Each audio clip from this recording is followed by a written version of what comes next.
What's up guys, welcome back to Libertalia Game Supply. As I'm sure you already know, Cyberstorm Access pre-releases are occurring this weekend, and if you're like me and not really interested in spending all that money on trying to get the new branded or gold pride support, then here is a list of 5 commons and super rares that are probably going to be like a quarter, maybe $1 at pre-release and less after that I plan on trying to pick up over the weekend just because I think they got a bright future ahead of them.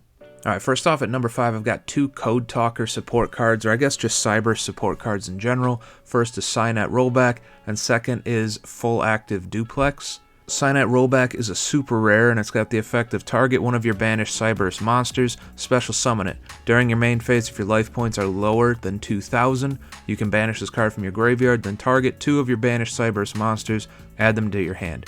You can only use each effective rollback once per turn. The idea of there being a quick play Monster Reborn for the Banish Zone is pretty nuts to me, and that just seems like something that can be easily abused. This feels like it could be very possibly a staple for a long time to come, and even that secondary effect of being able to put 2 back in your hand isn't the worst. I mean, it's fairly situational with the life point requirement being pretty low, but you're really playing it for that first effect anyway, so that second effect is just a nice bonus. And then for the Full Active Duplex, the Transformer Dinosaur.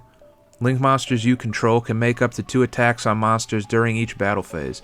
You can only use each of the following effects of Full Active Duplex once per turn. You can banish 2 Link monsters from your graveyard, special summon this card from your hand. If this card is sent to the graveyard, you can target 1 Cyberse monster you control, and it gains 1,000 attack. The thing that drew me to this card is that it's got that kind of like chaos effect to special summon from hand by banishing 2 Link monsters. The fact that it's 2 Link monsters makes this pretty good generic support. Just about any deck would be able to find a way to Link spam enough to put stuff in the graveyard to summon this guy. Having the extra attacks on everything each turn is pretty cool. All in all, this seems like a pretty solid card just for any Link spam deck, especially at the casual level, because it's a nice big body, easy to summon, got some cool effects on it. I like it. At number 4, we got Golden Cloud Beast Malong. This is a level 6 synchro monster, 1 tuner, 1 non-tuner. It's also a tuner itself, so it's a level 6 tuner synchro monster, so already has some potential to be abused there. Its effect is, if this card is special summoned, you can increase or decrease its level by 1. If this card is sent to the graveyard, you can target 1 face-up card your opponent controls, return it to the hand. You can only use this effect of Malong once per turn. So it's a level 6 synchro to summon, but it also can count as a level 5 or level 7 depending on what you need. And then when you synchro it away, because it is a tuner, it also acts as removal by bouncing something on the field. So this thing also seems pretty good. It's a TCG exclusive, so we haven't seen it played in any OCG decks because it doesn't exist there yet.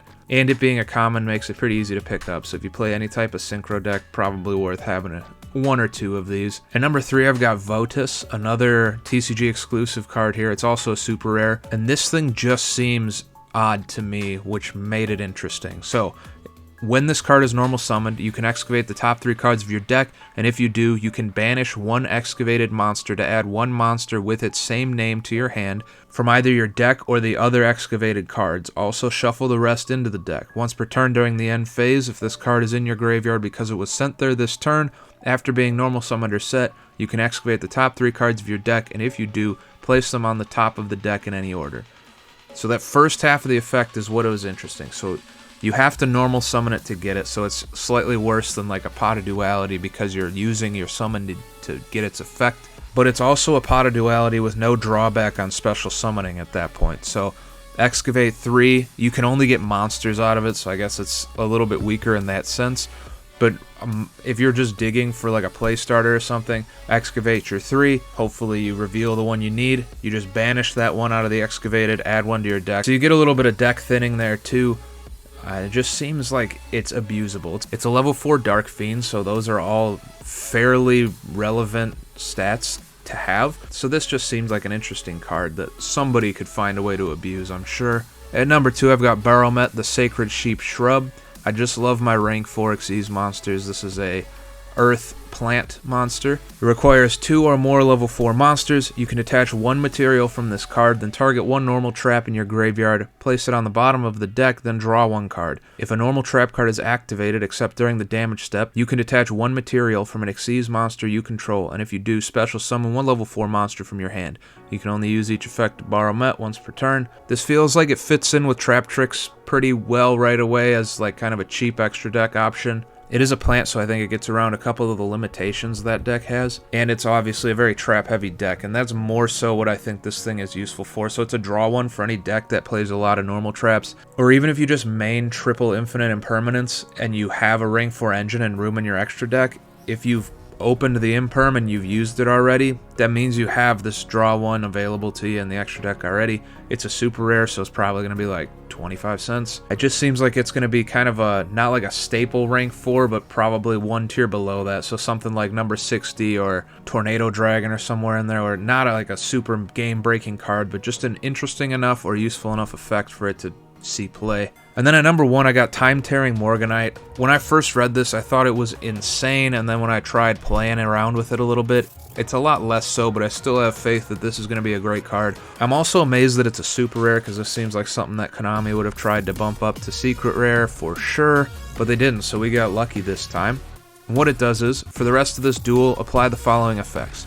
You cannot activate monster effects in the hand, so you do not have access to any type of a hand trap or any monster that like summons itself from the hand or what have you. Draw 2 cards instead of 1 for your normal draw during your draw phase. That's the part that seems nuts. It becomes a Pot of Greed every turn after the turn that you activated it. So if you're playing like a stun deck or a burn deck or something along those lines, that's just gotta be crazy. It's probably a little too slow to really be like a meta-relevant staple, but still a wild effect. And then you can conduct 2 normal summons or sets per turn. So it's a Pot of Greed and a double summon every single turn, but you lose access to hand traps or any type of hand-based monster effects. Plus, if you end up playing this at 3, you can banish this card from your graveyard, then discard 1 Time Tearing Morganite. Your opponent cannot activate monster effects when you normal summon this turn. So it does all of those things, on top of being able to protect your normal summon if you happen to open 2 of them, or if you used one earlier and you draw into a second. That's not amazing, because if you're looking for like some way to build your board or make your play better, this doesn't do it after you've already used it once. But the draw 2 and the double summon just seems like you're just asking for something crazy to get built off of this. So I'm really looking forward to seeing what I can come up with and what other people can come up with as far as finding a good deck, a good home for this to go. And that'll do it for this one. Best of luck at all your pre-releases. May your polls be blessed. Have a good one.